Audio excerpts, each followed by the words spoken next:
The entire time that you were talking about the age of the Bible and who wrote it and everything like that. It's totally irrelevant to me. I'm just being honest with you because I experienced my life. And everything in the Bible that I've read has absolutely come true in my life. If I could say that the Bible is absolutely true, it's by my own experience and my own personal life that's shown to be changed through God. And that's where I stand on it. I totally believe the Bible is absolutely the 100% fallible Word of God. And anything that you add to it or take away makes it null and void. So when you add, your own thoughts or your own consciousness of what you think it really means, it's not going to work for you. It's not the truth. And you become deceived when you start thinking that you can go to God or go to heaven in any way, any form, just by what you're thinking in your heart. There has to be a standard. There has to be a rule book for the way to go. And we can't defer to the left or to the right of it, because then we start to sin, and then the devil comes in and steals our joy. Mark? I mean, some of the claims are poor academically, and you're a nice guy, and we're, with the Dead Sea Scrolls, there's men like Carlton Pearson who would date fragments of Matthew back to the time when the eyewitnesses were still alive. Those who did write the Bible weren't making things up. They got murdered. Peter was crucified upside down. Usually for something like that, there's a benefit.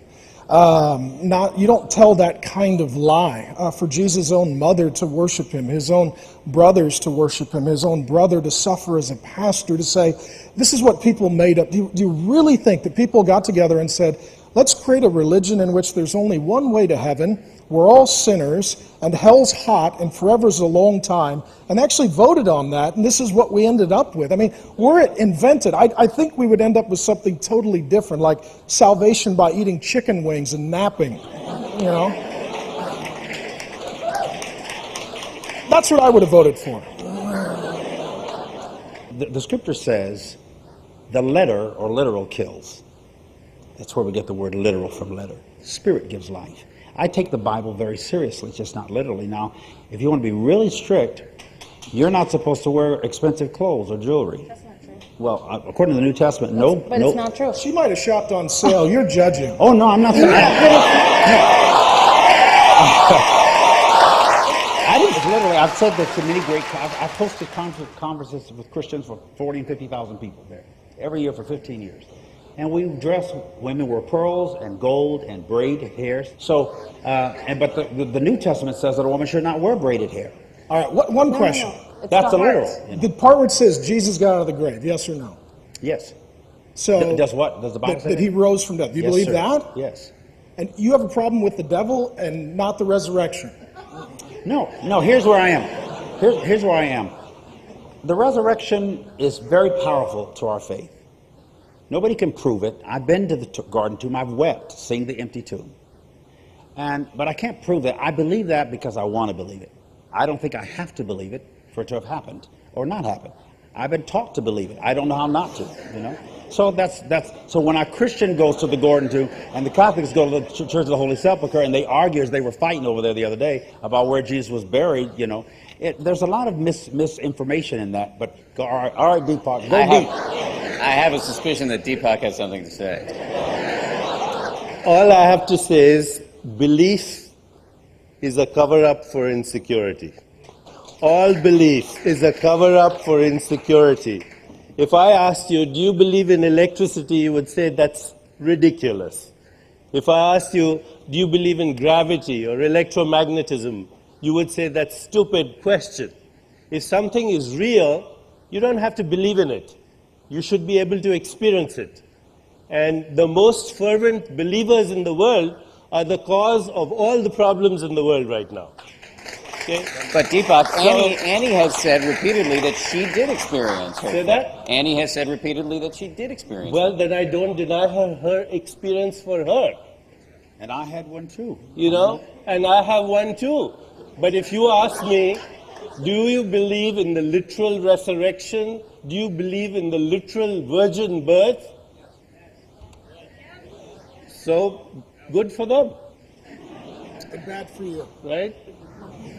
Say that again. And bad for you. Thank you for having at least the intention of saving me. I don't know what I would do in the absence of people I like love you and I want good for you. Thank you, sir. I do. I'm doing okay. You know, I don't need the devil because I don't have the guilt and shame that you people have. I don't have guilt and shame. I used to, and then being forgiven. Listen, and then I don't need to rejoice in myself. I get the joy of thanking someone rather than being proud. Everyone is saying what they're saying from their level of consciousness, and actually there's no need for debate here because everyone totally believes in their truth. Well, the debate is not for you guys, it's for the people at home. Yeah, and they may be learning something. Annie. You know, when you were saying that, you know, who causes their own mess? Well, I want to know something. If you're getting attacked by someone and raped, and let's just say you were just walking to your car, did you cause that mess? No, you didn't cause that, but you know, we live in a society that has abuse, that has poverty, that has ignorance, that is a result of cultural influences, historical influences, economic influences. It's not so simple that you cause that. When you look at the context in which evil arises, there's a deeper understanding of why it's there. And you then try and solve it creatively instead of creating some bogeyman out there called Satan. Well, so you believe that evil exists. I definitely believe that there are forces of destruction in the world and that this is part of our essential nature, that we have the choice to be good or evil. As he said, we have the choice to choose evolution or entropy. But we don't have to project it on some mythical being out there.